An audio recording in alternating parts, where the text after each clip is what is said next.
Welcome to another edition of Minot Talk here at the Dakota. And this is us, the Dakota's attempt at bringing talk radio back to Minot. It's over the internet. It's a little bit different, but hey, we're trying to make it happen. It's something that people have expressed interest in. Today, I'm joined by a very special guest, if we would use the word co-hosting it with us today, former Minot Mayor Shaun Sipma. I appreciate the opportunity to be here and maybe try to reintroduce a little bit of just conversation back into the community. You're right. Talk radio went away and we're missing something. Absolutely. Well, I really appreciate you doing it. You have a good Memorial Day? Had a great Memorial Day. My son graduated on Sunday. Okay. So That's it's the second child that has graduated out of Minot High School, which is phenomenal. And, it just took Monday to recoup, recover, and remember too. Right. Yeah.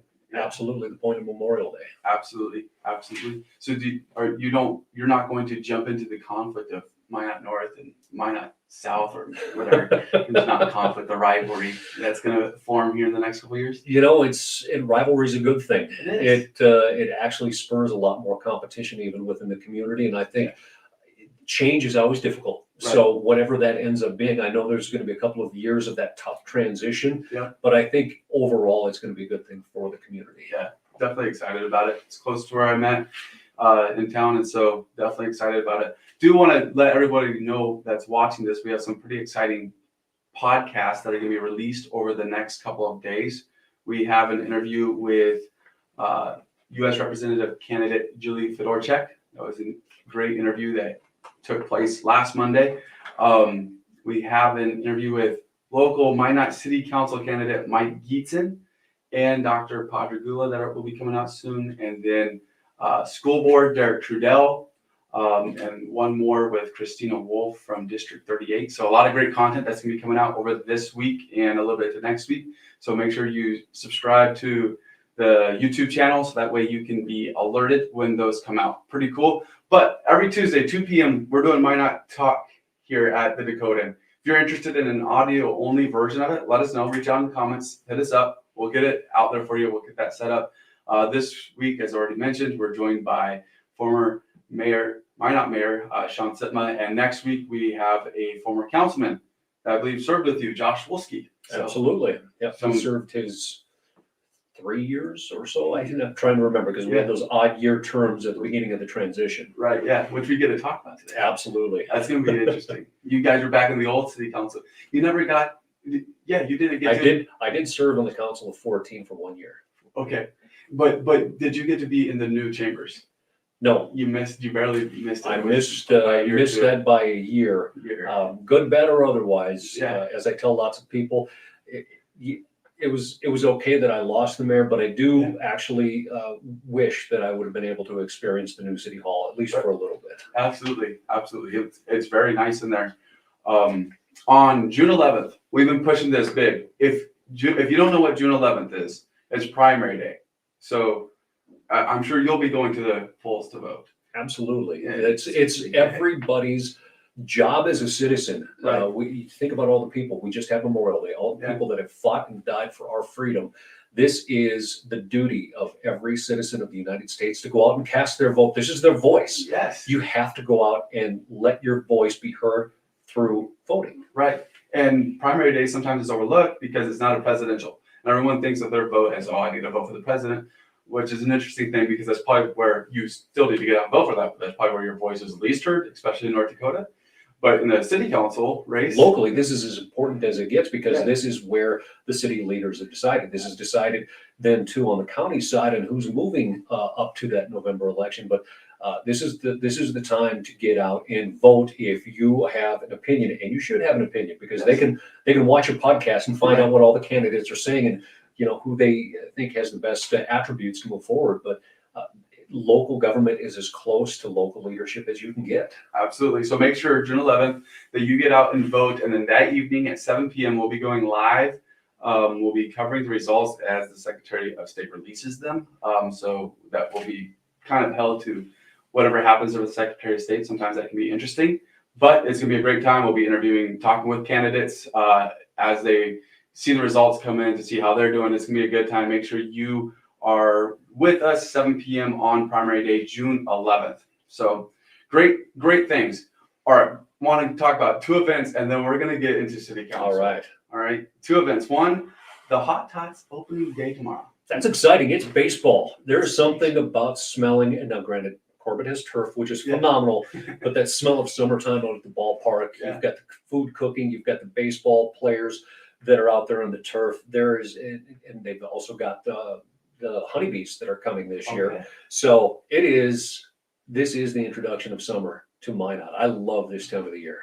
I'll be honest, I haven't been to a Hot Tots game, but you have. What's the experience like? I've been to a lot of Hot Tots games. So the experience is, it's like that minor league single A or double A baseball feel. It's a family event. So you get into the ballpark. The players are right there.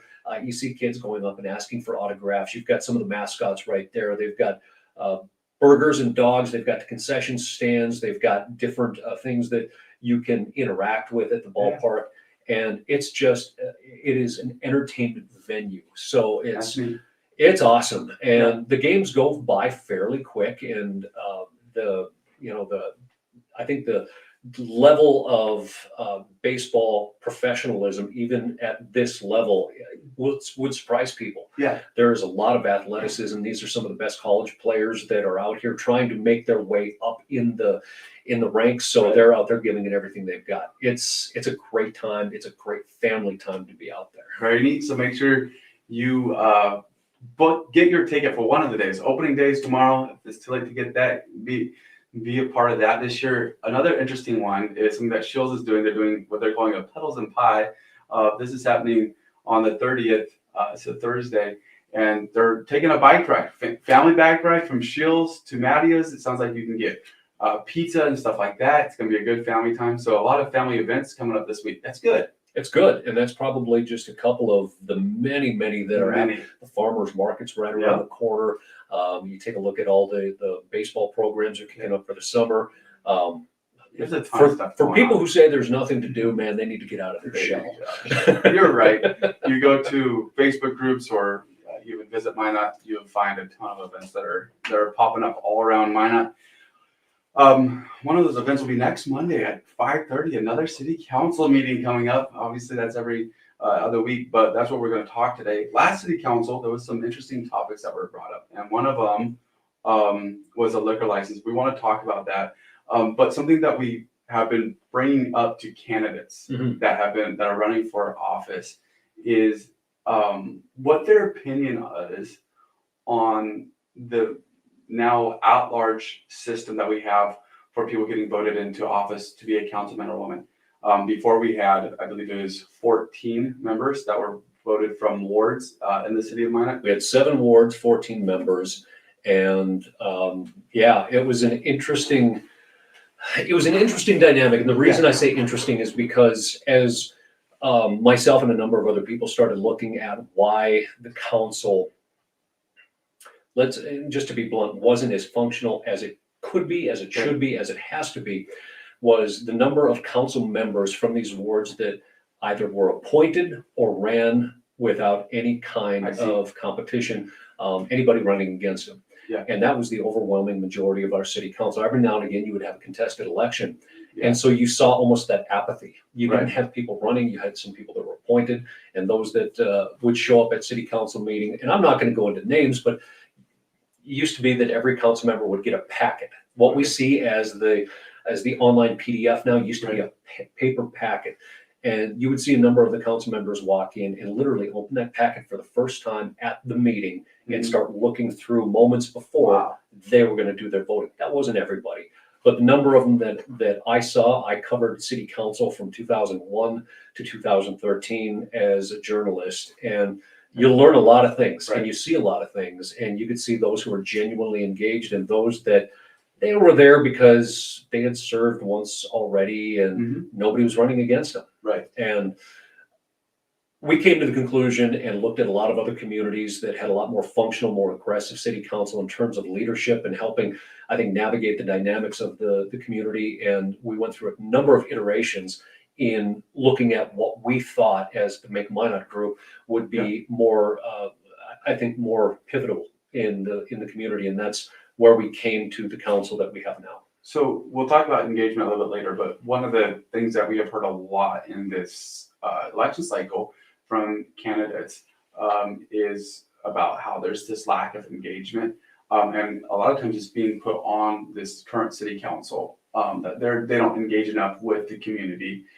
Do you feel that by switching from the ward base, that some of that engagement is lost? Because if you're, and I know the wards weren't set up this way, but if you're in Southwest Minot, you don't have somebody specifically to call right No, there. you have 7 of them. Yeah, yes, That's I the know. beauty part.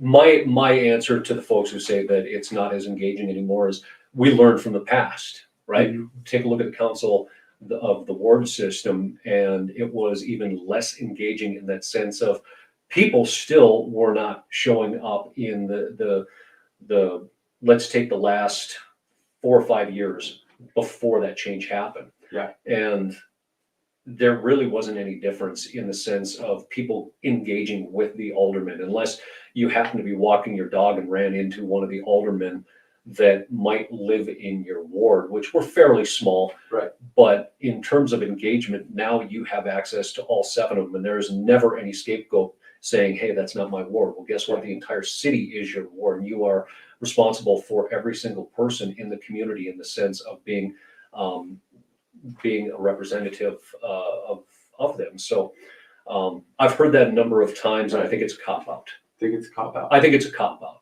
Okay, well, I get called out. If you watch any of the podcasts, I've presented a couple times, and I understand what you're saying there, where you're able to definitely reach out to any member of city council. And so let's talk about that. There is a lack of engagement. Is it everyone's thrown at city council's feet? You served on that city council and you understand the pains and the joys of it. Is it city council's fault for the reason of lack of engagement? Lack of engagement. If we take a look at the access to the information, the access to the council today, more now than ever before, people have more information and more access than they've ever had before, ever, Right. for the community.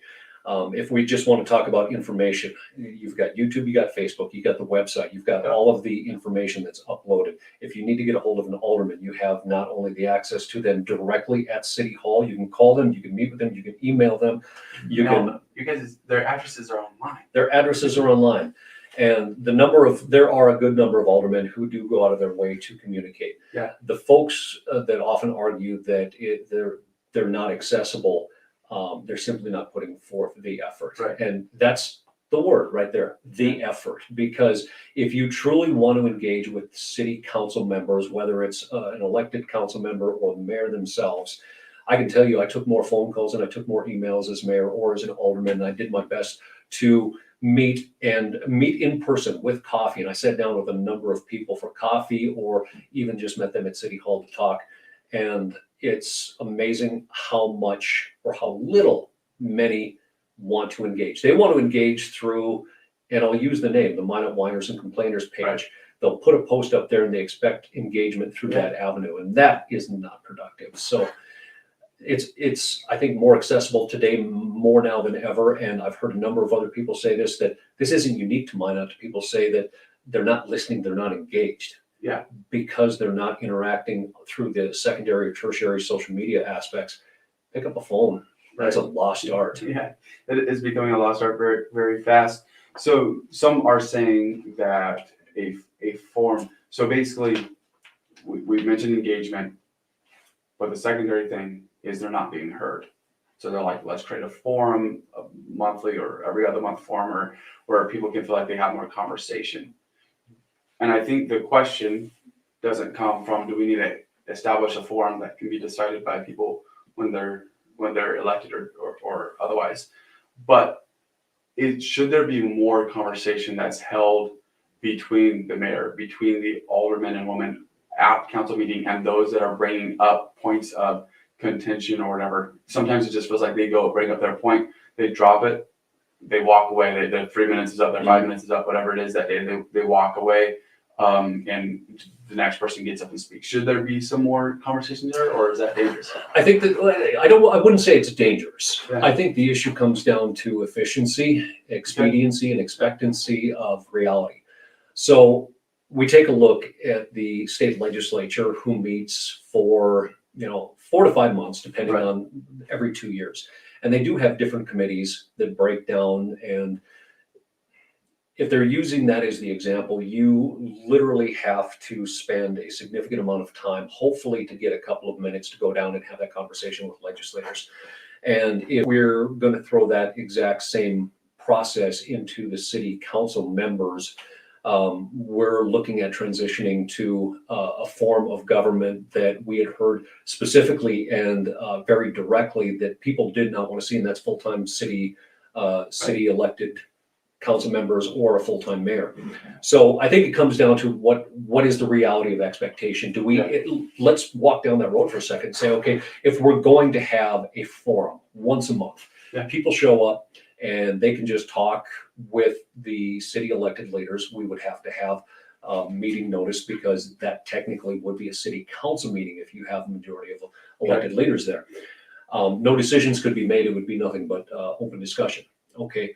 How many different forums have been held already? Budget forum, open to the public. Now that absolutely could have been a forum which people attended, or any of the flood control forums, or any of the planning forums. And look at the numbers of people that show up. Mm-hmm. That's my answer.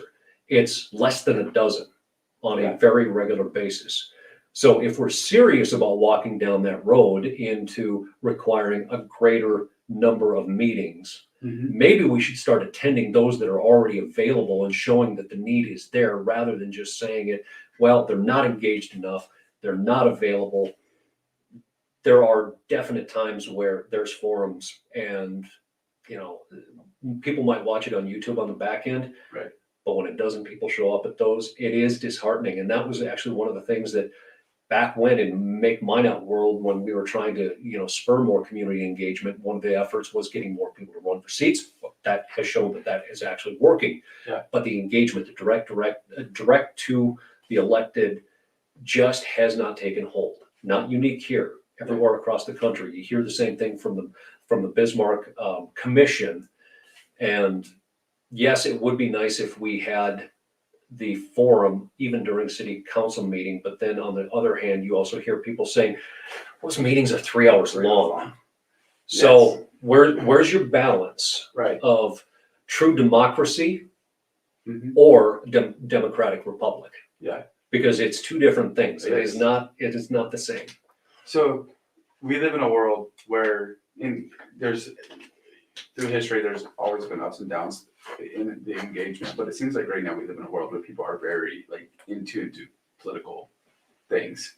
It seems like it's very divisive, way more than it has been in my lifetime, which I haven't lived that long comparatively to others. But we still don't have that much engagement at the city council meetings, at those school board meetings, at those local meetings. There's not that much engagement, which is what we're talking about. What has to change? Obviously it's not the politics, because they'll go and rant and rave about the president or the candidates for president. They'll rant and rave about all this stuff, and they'll get frustrated about the wayfinding signs that go up, and they forget that this was a 3 or 4 meeting discussion that was had. What has to change for people to get that engagement, in your opinion, from your experience? The hard reality is individual responsibility. That's a tough one to swallow. We have to take it upon ourselves to pay attention, and not just pay attention when you get your tax bill, not just pay attention when you see a sign going, well, my taxpayer dollars are wasted there, or whatever the case might be. We have to pay attention more often. We'll read the headlines on the national news, or we'll comment on a social media post that somebody posted, whether it's Democratic or Republican. But we have to put it upon ourselves. If we want to be more engaged, we have to be more engaged. And I will use the example of, I've been out of office now for 2 years, and I do watch every single city council meeting, maybe not live, but I'll go back onto YouTube or something just to see and look through the docket itself. Yes, it can sometimes be tedious. But if we're going to say that the democratic republic process is easy, we're fooling ourselves. So the first process is individual responsibility. And I think intuitively there might be some more avenues of getting people more directly engaged. What those exact answers are, I'm not that smart Right. because the YouTube page was launched, the Facebook page was launched, it's on Instagram. The mayor, we started a column. Now Yeah. it's a letter to, I can't remember if it's a blog or whatever Mayor Ross is doing, but that information is out there. Yeah. The council members attend a good number of meetings of the budget forums and the city council meetings and a good number of other committee meetings. What more can you do? Well, there probably is Yeah. more that we can do. Right. But the first step has to be that individual responsibility. And I had a number of people back when on certain issues saying, well, I didn't know about that. Short of knocking on everybody's door and handing them a piece of paper, I don't know how much more we can do that's reasonable. Yep. Now, absolutely, we could say, okay, we're gonna have a forum every Saturday. Let's think about the legislative forums that are held every other Saturday during the legislative session and do a head count. If you take away the city leaders, if you take away the executive directors of all the different boards, if you take away the people that need to be there because of their jobs. Yep. That number's about 10. Yeah. It's not many. And that number's not consistent with as many that show up at the city council meeting in person. And I hate to be like pointing the finger, but it is kind of pointing the finger at ourselves. Yeah. We need to be more engaged. Right. Yeah. It's definitely an interesting thing. It'll be interesting to see if the incoming, there'll be one person that's incoming for sure. You know, perhaps we don't know how the election's going to play out, and I'll ask you about that next. But we'll definitely have one new person because there's 7 people running for 3 spots with 2 incumbents. Be interesting to see how they believe they can solve that problem, and if they are able to. Well, you've probably been tracking a little bit. What's your thoughts on the election process so far? All the campaign that's been going on. You got any commentary you want to add on? Yeah, this, and I'm not saying this was all our success, because again, individual responsibility, people want to get out there and be heard. How much campaigning, let's go back to 2014, how much campaigning was there done other than yard signs and forums? Very little to none. Through this process over the years, I think that we've seen more forums, a lot more people have stepped forward to say, we need to know who stands for what. So there's been more candidate forums. There's a lot more social media presence out there. There are more candidates that are pushing their ideas out there and what they want to stand for if they get elected. So I think that we've seen a big boost in kind of that candidacy engagement, good, bad, or otherwise. What I would like to see out of a lot of the candidates, to be blunt, is probably a little more self-education into the exact issues that they're talking about. Budget is always the big one because that's the number one thing people are talking about is property taxes right now. Yeah. And we can dive into that one a little bit too. Well, But it is that self-education process. I spent, and I'm not going to say everybody's going to spend this amount of time, but I spent 15 years following this stuff. And then when I really got serious about it, I really dove into a lot of that information so that when it came time to run, if somebody asked me about the budget, I had a pretty good idea of what we were talking about, how the 1 cent sales tax are broke out and what percentages go to what and what they can be spent on, what they can't. When you have federal grant dollars, how those can be spent and what kind of matching funds had to be, pushed into that and the limitations of spending. Let's call that the basics. Yeah. Because that's a quick Google search. Right. So I would like to see that from more of the candidates stepping forward, and that's not discouraging anybody from running, because I think if somebody's serious about making an impact to their community, if they feel that they can actually be a benefit to the community, absolutely step forward and step up. That first step forward is the hardest part for so many people. How engaged should a person be before they go ahead and make that step? Should it be something where it's just an issue that spurs them, or should they be pretty engaged in all of the above? Because it's normally an issue that kind of gets under their skin. It's that burr under the saddle type thing. But it has to be more than a single burr, because it also has to be the commitment to community. Because if you're going there with one single issue, you're going there for the wrong reason. Right. So with that, they should be attending city council meetings. If you're a legislator, if you're running for the legislature, absolutely, you should be at previous sessions and learning the process, because baptism by fire, that can be a rough road. It can be worse at the legislature now with the term limits. Exactly. And That's a whole nother That's topic. That's a right. whole nother topic. We But won't go there. I think it is. Learn the process, understand the process. If you don't like the process, come up with some ideas on how to change that process and then Right. figure out how you're going to garner support for that. Yeah. And I think it's just coming in. You don't have to be a Renaissance person. You don't have to have all understanding of everything, but some basics would be a really good start. It'd be a bonus for sure. Yeah. I think another interesting thing, and you've addressed it already, is how the city is not a fan of it. But going to full-time, either members, where all the council members, or even just having a full-time mayor. At what point is Minot ready for that? There isn't a single full-time mayor anywhere in North Dakota. There isn't Yeah. a full-time council or commission anywhere in North Dakota. When is Minot ready for it? I can tell you we're not ready for it now. And will we be ready for it in 20 years? I doubt it.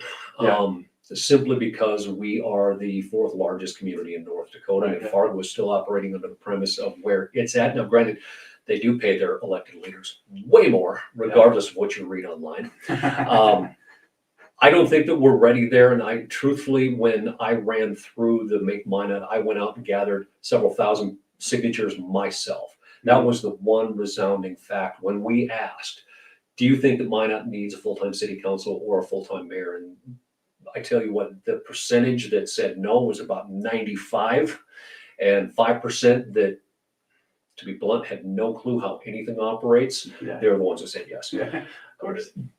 In that sense, it creates also that onus of public service.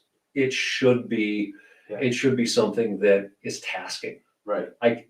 Without a doubt, and being completely transparent, I probably gave up 30% of my income because I spent so much time in as mayor, not as a council member, but that, and you suffer the blowbacks as a business person. You make decisions, you raise taxes, and people don't like that. They will absolutely have that little bit of retribution back at you. Yeah.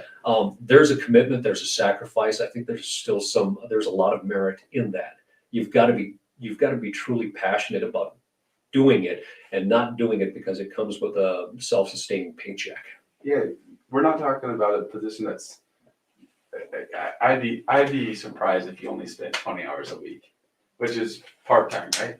Part-time is 20 hours. I'd be surprised if it was many times it was 40 to 60 hours a week. Yeah. In the mayor position, again, council, it was a little bit different.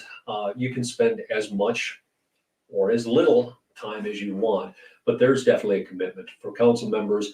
I think 20 to 30 hours a week is probably, for many, especially busy time of the year, budgeting especially. Then there's going to be times where, it might only be 10 hours from week to week. Yeah, it's an interesting discussion for sure. Especially, we don't need a full-time city council, but for the mayor, it just is an interesting deal because there's a lot of I'm an insurance agent. You're an insurance agent, and you work for yourself, and so you have flexibility, and it's a false flexibility. like you still have to work to make money. That's how that works. You eat what you kill, as they say. Yeah, exactly. But there's this idea that you have this more flexibility, but that means that you have to have a business person that owns their own business running for mayor. Like that's the only person that can do it because they're going to have to spend 40 hours a week. Or you have a very, very understanding boss. Right. And yeah. So it's a really interesting thing there of what should happen or what could happen. And I know that's not really something that's on the table right now.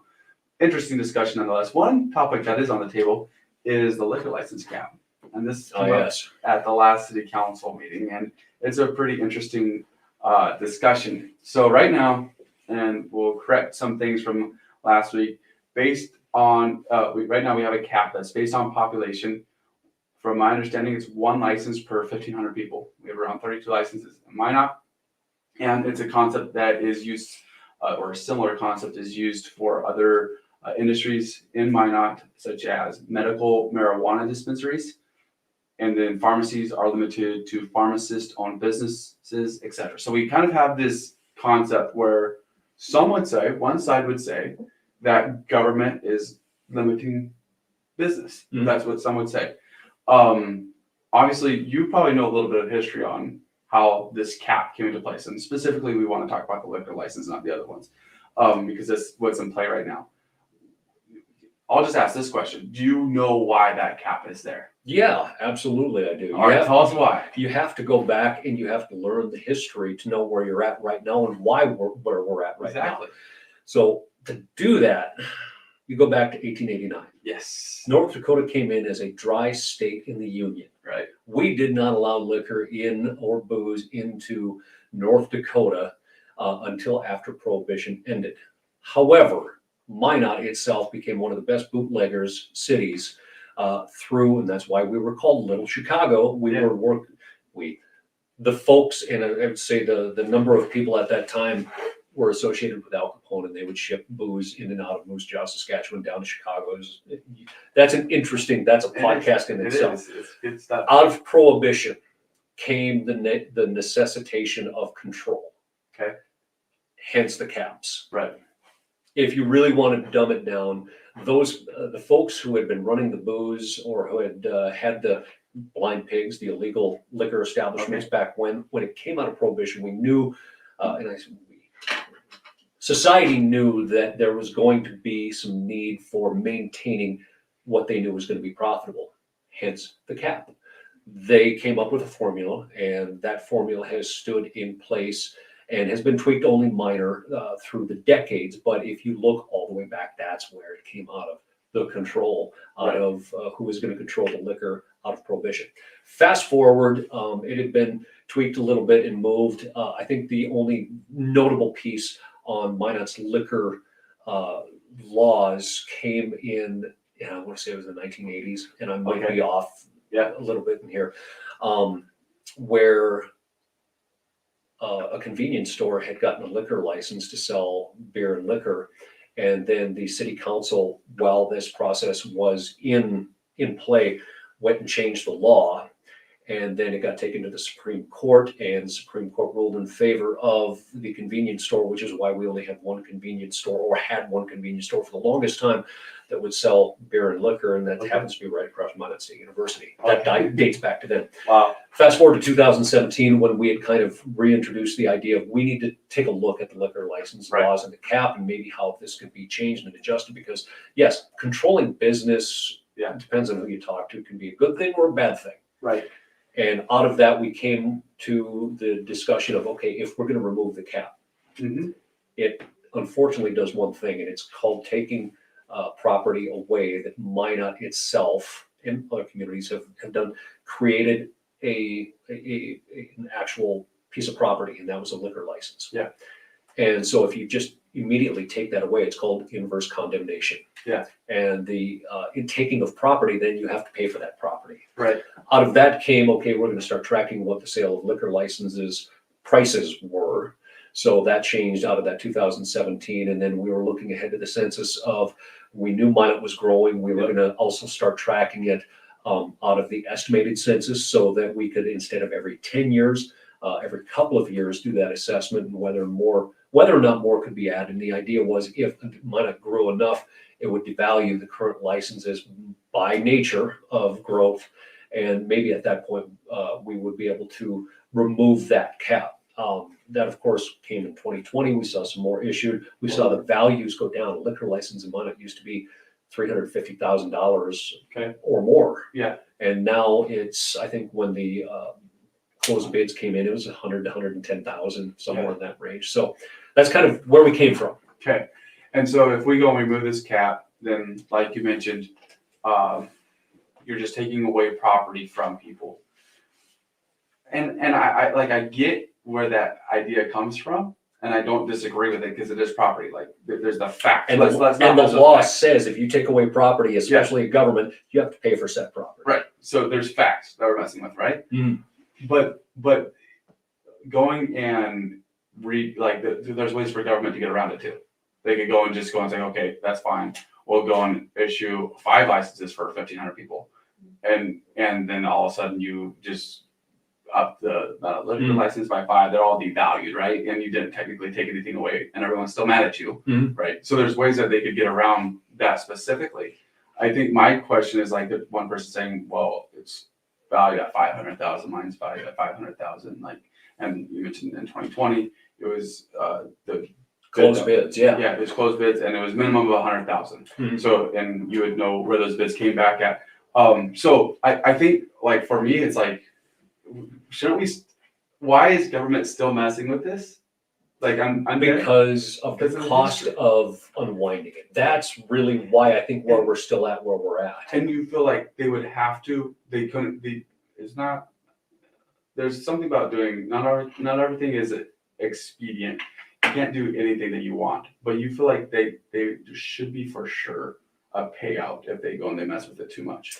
Well, that comes back to the legality portion of it. So Right. let's just say Minot City Council, again, complete, just talking here, nothing nothing's proposed, going but let's just say the city council says, okay, we're gonna issue another 10. Right. And change the ordinance. I guarantee there would be litigation because again, now you're purposely devaluing, whether or Right. not it stands up in court, I don't know. And then there's another part of this equation that really nobody has talked about yet. Okay. And that is the folks that don't want to see bars on every single Right. corner. We heard from a lot of those folks in 2017 that felt like we had too many already. Why are we trying to have beer and liquor everywhere in the community? There are people Yes. that feel substantially different than just having an open free market. They would rather not see any of it. Right. So that is part of the discussion that really hasn't been interjected. Yeah. And I would put dollars to dimes if that discussion of just removing the cap and anybody can have one, that voice is going to come out For as sure. well. And I think that voice is good. Like, we need to hear that voice. Well, you have to have a discussion, yeah. and it's whether you agree or disagree with it. It's good to actually have open discussion from all of the facets that are involved within the discussion. And I'm sure part of that commentary is probably coming through this. Now, my own personal opinion, the market very well should dictate. That was also part of the discussion when we talked about, okay, if we bought out all of the liquor license at that time, I can't remember if it was about $3 million Okay. on what that cost would have been. The market itself would absolutely dictate how many bars, because let's be honest, there's only going to be so many that are profitable. Mhm. If you have a bar in every corner. Obviously, Right. that's not going to be sustainable either. I don't care what town you're talking about. So I do think that there is merit to letting the market dictate. Without taking in the opinion and the much needed conversation with the ones that are saying we should get rid of all the liquor licenses, we'll go to zero. My solution is this: just have them all. You have to pay $100,000. Go and make the city set a price. You have to pay for $100,000 for the liquor license. You don't necessarily have to do it. Pay out. I mean, some people are going to feel that. Figure out how all that works legally, right? Do it right. Let's not mess anybody up. You're dialing back into 2017, and that was part of the thought process too. If we got that price down to an amenable value, and then there would be a set period of time that if that liquor license were to be sold back or turned back, then they could recoup that value for a number of years so that the value wasn't taken. Okay.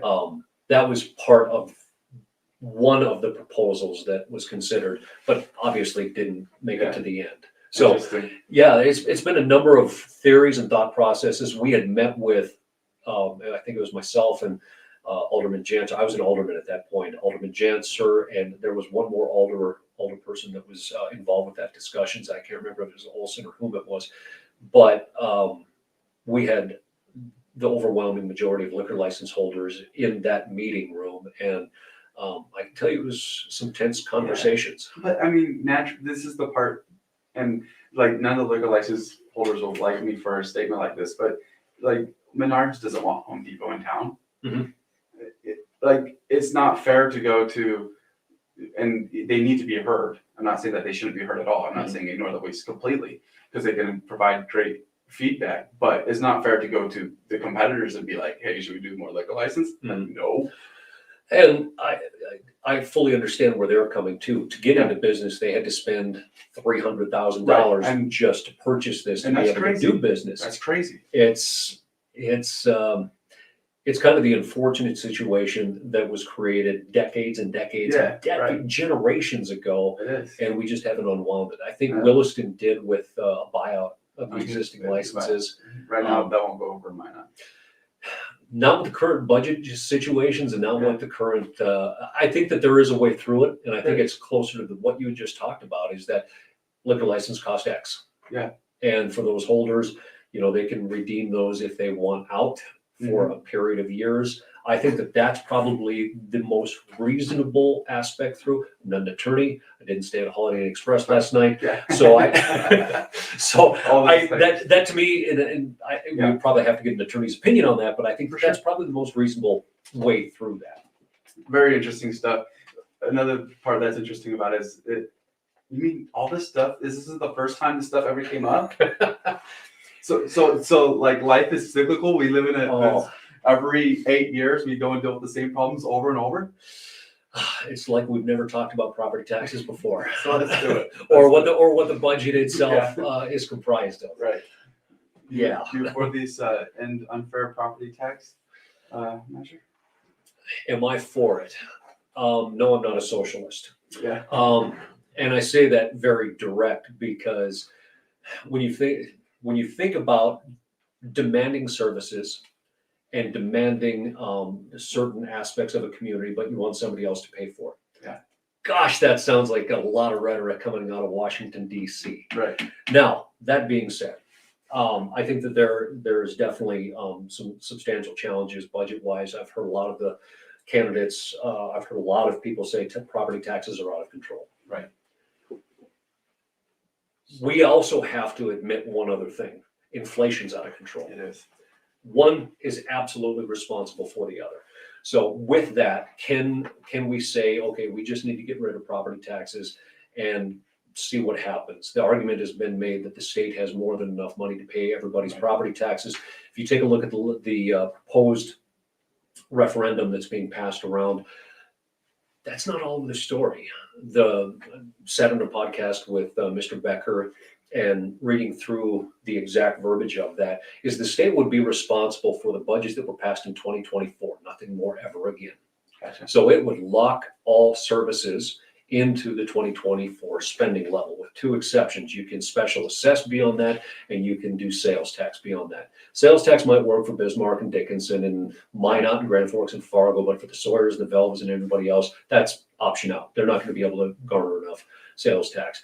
The special assessment, what is that? That's property tax with a higher value, because now you have to go out and bond out and to spend the 7 or 8% to pay that out, plus the administration fee. It's property tax, but more expensive. And then it also takes longer, so you are a year behind when you send that bond out. Right. Flat out. So you're left with a lot of communities special assessing and sales tax. Now you have communities battling and who's got the higher sales tax, who's going to be doing this. So North Dakotans, let's be honest, will drive 109 miles to go down to Costco. Right. Yes, they will. And if they have 1 penny less than sales tax, people are going to do it. So that will impact. Also, if we just go to, let's say we're going to do sales tax, that is absolutely been proven it impacts the low and moderate low income people harder than anybody else. They're not getting the sales tax break, the property tax break that everybody else is. Yeah. And now they have to pay more sales tax. If we were going to fundamentally take a look at this from a stateside level, if we were going to impact property taxes, we would probably follow what the state constitution has said, is that we're going to fully fund at the state level K through 12. We could do that through the school land trust fund. They've got substantial amounts of dollars in there. Don't touch the principal. You can look at the revenues garnered off that. And then you take some of the revenues. Yes, well, I just talked out of both sides of my mouth saying we don't take money from one. We've been doing it. So let's not pretend that we're not doing that a lot already. But taking some of the revenues from the oil without taking all of it and pushing that towards the K through 12. That represents 36% of our property tax bill in Minot. For the county, that represents 50% of that property tax bill. And for a lot of other communities, it's about 50%. That would fundamentally impact folks at a very genuine level, especially folks who say, I don't have a kid in high school. I don't have kids, period. Why am I paying this? Right. There's a whole other argument on why having good schools is important to communities, quality of life. If you want professionals in town, they want good schools. If you want good doctors and attorneys and everything else, you need to have good schools. So am I in favor of the proposal? No, I am not. I think that there's opportunity to make some other changes, yes, within the state level that can impact us very locally, permanently, and not touching the principle of the legacy fund, which I think would be a monumental mistake. If we were to go ahead and just fund everything the way the petition is going, 10 years, and this is also not just my numbers, but former Senate Majority Leader Rich Wardner out of Dickinson, we've had that discussion. We got 10 years before really, if we were to go in after the legacy fund, that money's gone. Wow. And then we're right back to the 1980s and budget deficits and watching income tax and everything else go up again. So Yeah. there's a really long answer. It was a lot of good information. So the unfair property tax out of the equation. What about, we get told this by city council, and this is what we get told. I'm not trying to throw shade. This is just what we get told. We're not increasing mills. And the last time the mills increased was like 2022, 2023, 2024, it didn't increase.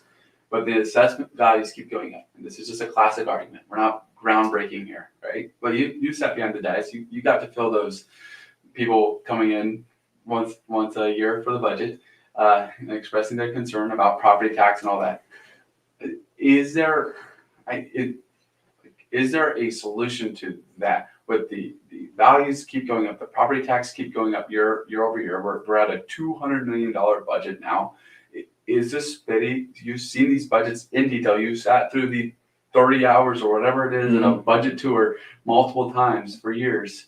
Is the city overspending? Do you feel that way? Or are we pretty fiscally responsible and it just takes $200 million for the city? So within that $200 million, I'm really glad you hit that number because that's not the budget that comes from property tax. Right, it's not. And I think that that's a very important piece for people to also remember because that $200 million represents the massive amount of flood control spending that is going on, which the state covers 65% right now. Okay. Local is 35%. That's garnered out of sales tax. That is garnered out of dollars that we have saved through those sales tax numbers. Mm-hmm. There's a huge chunk of that is also the Northwest Area Water Supply Project, NAWS, Yes. which is bringing Missouri River water to Minot and all of northwestern North Dakota. There's another podcast there on why Minot's forking over the dollars it is at the 40% rate when WAS, Western Area Water Supply Project, was funded by the state. Wow. Didn't have that local cost share. It's another podcast. Yeah. So we have those two components. Then we also have NDR dollars that we have to account for. That was $74.3 million from the NDR, the National Disaster Resiliency grant. We have to account for those numbers. If we dial back all of that, we have about 30 million from property taxes, and it's probably a little more now because of the valuations. And then we have the sales tax dollars that a big portion of that now is all being pushed to flood control. 40% of the 1 penny is towards NAWS. And then the remainder of that little bit, 15% of the 1 penny goes to economic development. And then you also have buy downs. You have property tax relief, you have infrastructure. So the reality is we've got about 28 million from, it's not 28 million, it's about 24 million from our pennies of sales tax and about 31 million from property tax, sales tax and property tax. Yeah. So can we sustain a $200 million budget forever? No, we can't, because at some point NAWS is paid for and flood control is paid for. The issue of the mill levy versus the valuations, that has to be fixed at the state level. Right. There is no, well, the locals need to fix it. Yeah. We can't fix it locally. The state legislature itself has to make a change and saying, okay, instead of valuing properties at 90 to 100%, we're going to dial that back to 65. That's a number I've picked out of the air. I have no reason to say anything other than, whatever number that's reasonable. Now you get into the chicken and the egg discussion. So is it the valuations that are driving our home prices, or is it the limited housing supply that's limiting home prices? And does one inversely affect the other, or does the other affect? It's a difficult pinpoint to say. If we just lower the valuations of the home, the property values will go down. That big issue of we don't have enough single family homes, single level, by the way. Yeah. We need another podcast. We need to get more housing. Yeah, right. We need to get more single family homes built to then bring down the current limited stock of single family homes. While inflation is driving up, you can't build a single family home cheaper than you can buy what is existing here. So it's only driving up the current existing stock. It's damned if you do and damned if you don't in this current situation. Now, the only way that the city itself can say we're going to drop valuations, which would absolutely impact the local property tax downward, would be to change it at the state level. we would have to provide solid data Hmm. to say that there is a reason and cause to do it, and then get it to the legislature and get them to agree and to pass that to whatever level that is. Maybe it's 80%, maybe it's 70%, whatever the data shows. Beyond that, let's talk spending. Where does our property tax go? Where does it go? Where does it go? 80% of it is fire, police, Yeah, right. and public works. 80% Let's- of our total mill. Let's cut all the fire. I'm obviously kidding. Like, you can't. If we were to take, because remember, we also in our sales tax, we've also got property tax relief and infrastructure. Right. If we just take the pennies out of the equation, if we take fire, police, and public works, that's the roads, that's the snow removal, that's Yeah. changing out your water lines because they're from the 1930s, Right. which they're doing on my street next week. Oh, you're I excited don't, about that. and then they changed the raw water line in my back alley that comes through a park in my back. I don't know how I'm getting into my house Yeah. this summer. It's gotta be done. Yep. It's inconvenient. So right there chews up every ounce of budget we have from property tax. Mhm. So when candidates come in here, again, this is the education part, when candidates come in here and say, we're gonna slash this bloated budget, Yeah. we have to make a decision. Do we want less fire? Do we want less police? Are we gonna stop clearing roads, Right. roads from snow? Are we gonna dial back fixing our roads, which we're still horribly behind the curve on letting our roads deteriorate faster than we're repairing them? We have to make the realization that we live in reality, and inflation is killing us Mhm. when it comes to our cost of actually living in a municipality.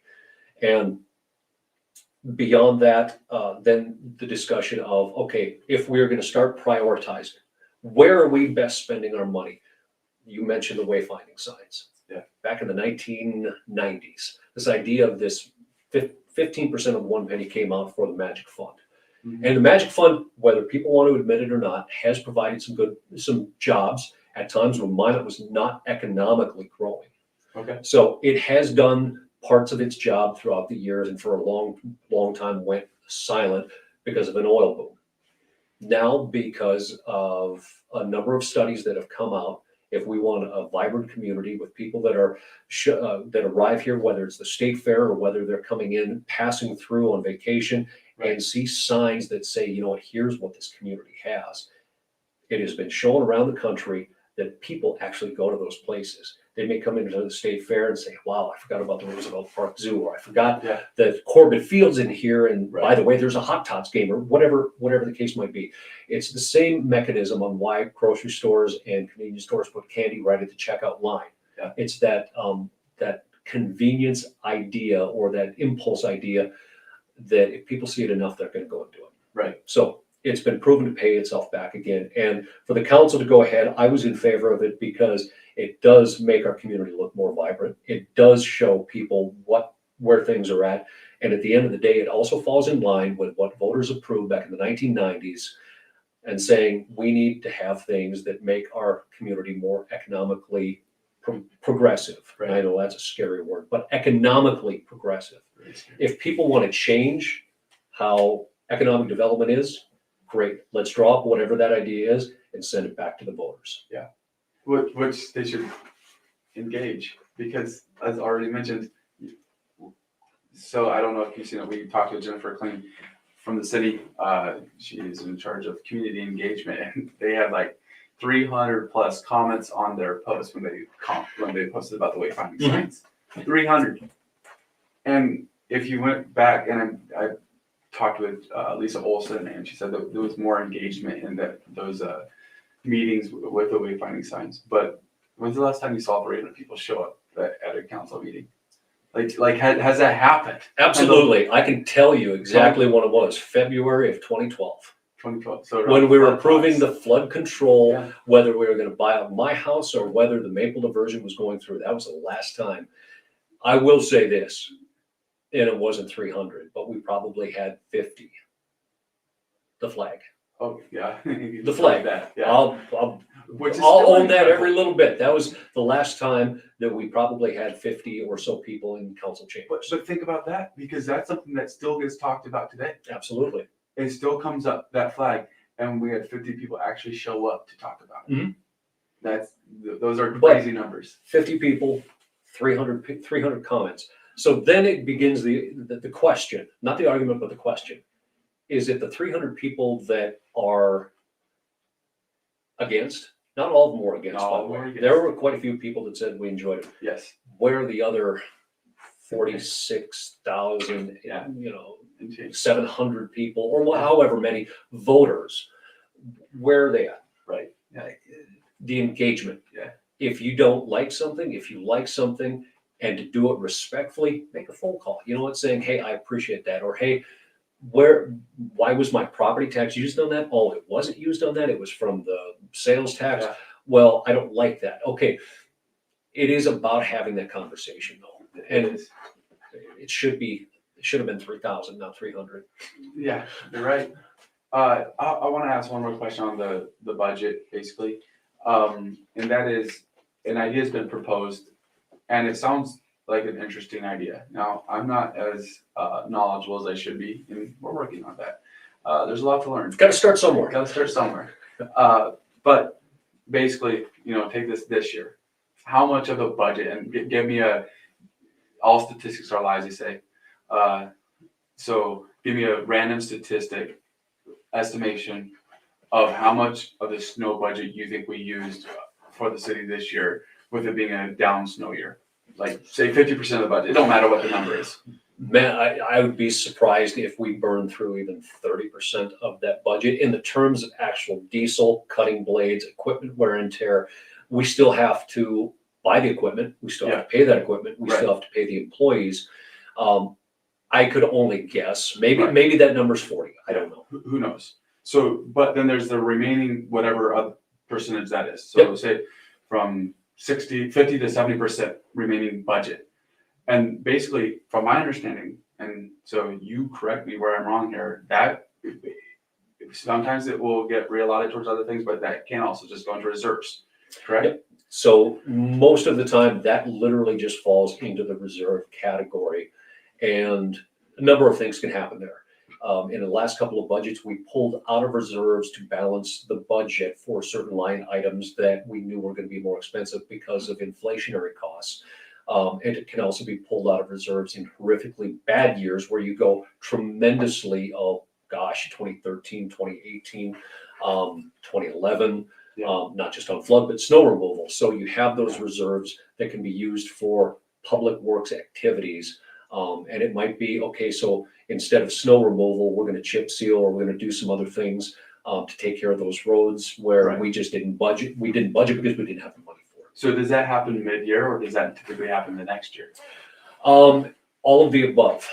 And it can happen mid-year in the case to where a budget or a line item project goes over budget. Because of inflationary costs, or because something came up in the middle of that project where you just could not anticipate. Work on any major construction project, things happen.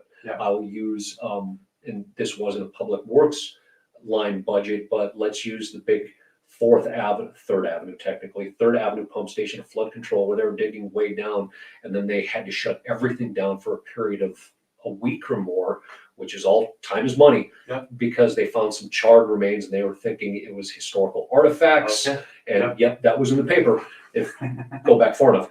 But okay, so that was an unanticipated shutdown, which cost time and money. It rains, overages, things like that.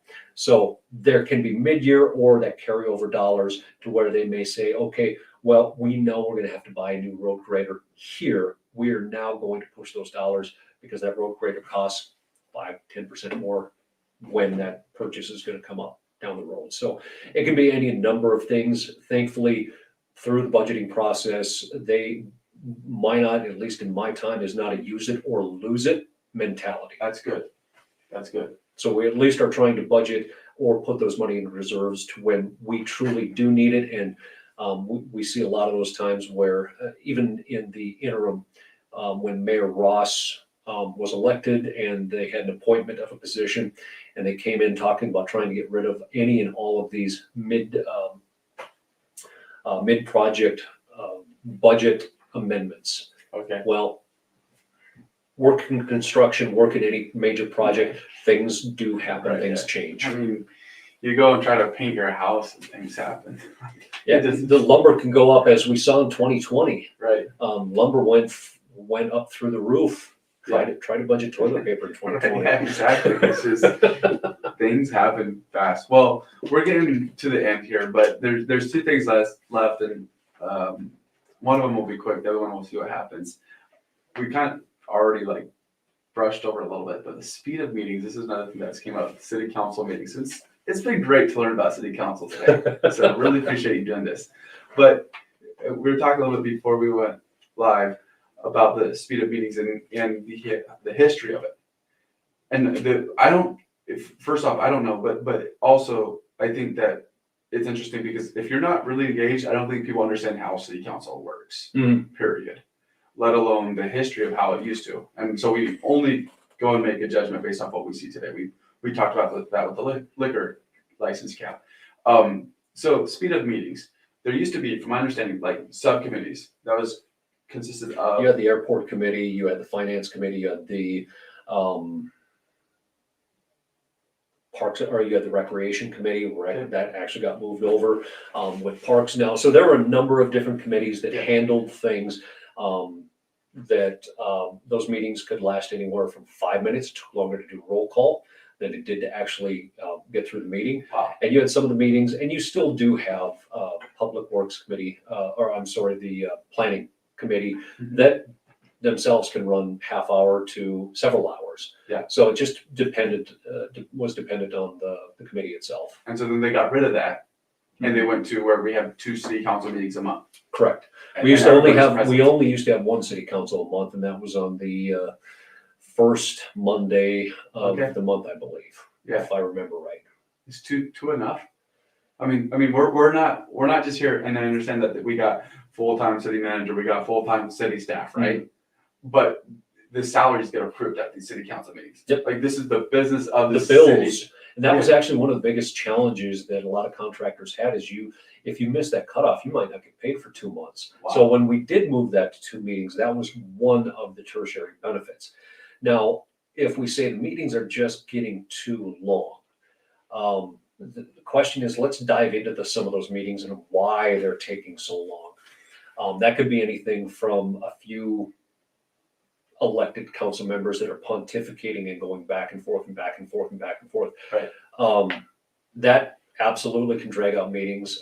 You don't often see the public comment section taking up too much time. Then it comes down to what are some of the other aspects of the meetings. We went and introduced the department reports. So some of those can last 5, 10, or 20 minutes. And that really was in an effort to, I think, educate not only the council, but the community on what's going on with these different departments. So if somebody wants to know what's going on in public works, here's the road construction projects, here's where the dollars go. Here's what the season is going to entail. Fire department, police, all of the same thing. Library, airport, all of it. So those never existed before. So there's some time. I think that would be a good discussion for the council itself. Do we need more meetings so that we can do the same amount of work in just more days and have still as few people show up in the meetings? Yeah. I don't have the exact answer for that, but I think that the councils, the members themselves might be able to be a little more efficient with their thought processes and maybe a little more prepared in that. And I'm not dogging all of them. I just be more to the point. Yeah. And if you feel the need to speak for a half hour on one topic, maybe be a little more mindful of everyone's time. Social media is great for that. Yeah, it is. And don't take your 30 minutes. Or start your own podcast and forum exactly. on what you want to talk about. We'll support it here. So. If you watch some of the county commission meetings, Yeah. they're not exactly short either. Right. If you watch Bismarck City Commission meetings, they're not exactly short either. At the end of the day, this is still city business. Right. And it still needs to be done. And if 3 hours, some meetings last 45 minutes, not many. Right. If it's 3 hours and you don't want to spend the time to follow all of that, maybe just jump on YouTube and zip through some of the stuff. But you do it. Don't say you're going to do it. Yeah. Do it. follow up and actually track this stuff. So is there a perfect answer? No, there is no perfect answer. Right. I think they could be sped up a little bit. Maybe some of the different reports can be shortened up a little bit, or just put online and available. But again, if nobody's paying attention to it, what does it matter? What does it matter? It's interesting though to hear kind of the history of how it has developed too, because I think that's important for people to realize. Like, this isn't just a bunch of people get elected and they're like, oh yeah, we get to hang out for 3 hours in the evening. It's got to be not. I mean, And there is a lot of work that goes into it. Make no mistake of that. If you're doing it right, you're going through the agenda and you are clicking on all of the attachments and reading them. There is some time put into that.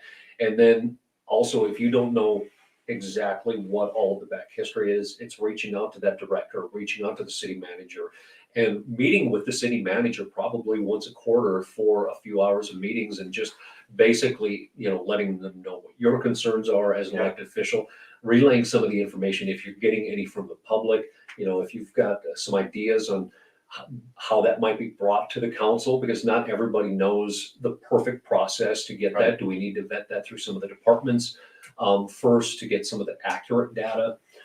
So there is some process that goes into that, and it's whether it's the mayor or the council itself. Yeah. It is involved, and it should be involved. And if at the end of the day it was so dang easy, you show up for an hour and just bang a gavel and everything's approved or whatever it is, the process probably isn't being done right. Right. Yeah. You got to make decisions like was made with the Big N building and Epic. And then you get to make decisions that are going to be made with Epic. Mm-hmm. It's incredible what happened there. And it's sad. It's horribly unfortunate Yeah. what all transpired there. And I don't know all of the information. I don't know if anybody does really yet at this point. I think that that's going to come out of it. What I truly hope comes out of it is that either we have a number of businesses that step into, or development companies that step into those roles to get those finished out. It's going to put a very hard black mark on TIFs, which I think that there's definite places for them. If people aren't familiar with the tax increment financing, the Big N building, yeah, it is. It's the Big N building is the perfect example of why we need to have something like that to mitigate the asbestos. The option with the Big N building was this: either we do a TIF, or the taxpayers get to pay to tear it down. That's really where it was at. Yeah. And a lot of people wanted to see the Big M building brought back into a functional, usable, and I think something that was an asset, a resource to the community. Perfect example of, I think, where TIFs can play an interesting role. Right. It's not the first time, unfortunately, that Minot's run into a development process. We have the parking garages. Right. That came out of the 2012 CDBG Community Development Block Grant funds, and unfortunately, that developer, that's a whole nother story. Yeah.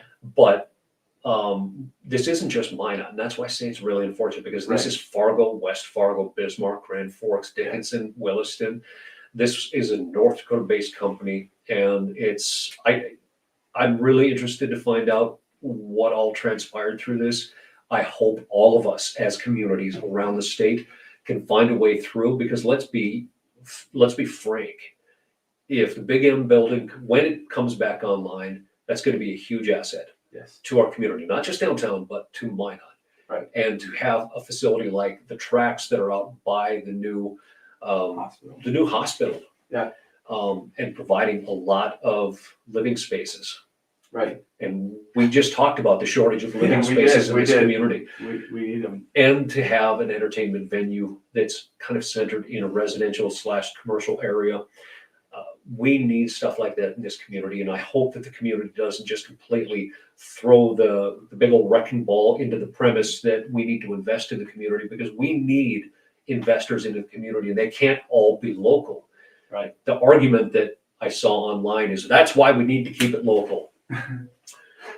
Well, if we don't learn from the past, we're doomed to repeat those same problems in the future. How much did we grow in the 70s, 80s, and 90s with major development in that realm? We grew a little bit. Yeah, not much. Not much. And when we've got things on the horizon, I know the mayor just talked about this recently, and I talked about it a lot as mayor, when we've got GBSD, the ground-based strategic deterrent, the replacement of the 150-man ICBMs all Yeah. around our area of the state, and the re-engineering of the B-52 bombers, the massive construction projects that are going on, basically 3,000 contractors that will Right. be coming Yes. into our area in about Yes. 2029. We better have some stuff figured out. Right. All the while, we still got to figure out what to do with the vacant Trinity downtown. Yeah, we do. Yeah. That's probably not going to be the place for those 3,000 people. I think No. we need to get a Chick-fil-A before then. I think that'd make it better. Maybe a Red Robin. And we need to bring in people to work at those facilities. Yeah, right. We do That's the need to thing. grow. We need to do it strategically. We need to do it intelligently. We need to do it fiscally responsible. But that's why I truly am concerned with this issue with Epic, is we can't let this completely shut us out of potential investment into the community Right. down the road. That's huge. It would be a mistake. I think that it would be that closed-minded ideology again. Yeah, for sure. We've basically covered everything. We've hit I like to call it about, we didn't do the 20,000 elevation. Maybe we got down to 10.5 on some of it, but Yeah. that's why it is important to pay attention to local government. There is a lot going on in the community. There's a lot to understand. It's a lot for people to take in. But if you can figure out the basics and there's things that pique your interest, it takes a quick Google search or maybe a phone call to the city manager. I know Harold Stewart. Oh, he's responsive. He absolutely is. If you have a question, and the one thing I just ask of anybody is do it respectfully. If you're angry, by all means be angry. Right. But I tell you what, it's amazing how receptive people are in communicating if you do it respectfully, even if you are against an issue or upset with it, but do it respectfully. Absolutely. Well, thank you for coming on today. It was a pleasure being here. It's kind of fun to talk about all of this stuff again Absolutely. and just hash over and get out and vote, right? Coming up June in 11th. June 11th. Do not forget, June 11th, primary day. Make sure you get out, vote for your city officials. Then also in the primary elections, we'll be covering that from 7 p.m. till probably like 10 p.m. So it'll be a good time. And more podcasts coming, right? More podcasts coming. Julie Fedorchak, Mike Eaton, Dr. Pachagula, Christina Wolf, Derek Trudell, and more. They don't stop. They don't stop. What did I get myself? You'll just have to figure out what to do after June 11th. Yeah, exactly. There you go. It will be a good time then. So thank you for watching today's Minot Talk. It's talk radio. It's coming back to Minot. We're working on it. Let us know if there's a platform you need us to be on for your day. Join us next Tuesday at 2 o'clock. We'll be with Josh Wolski. It's going to be a great time. So thank you for watching this. Have a great day.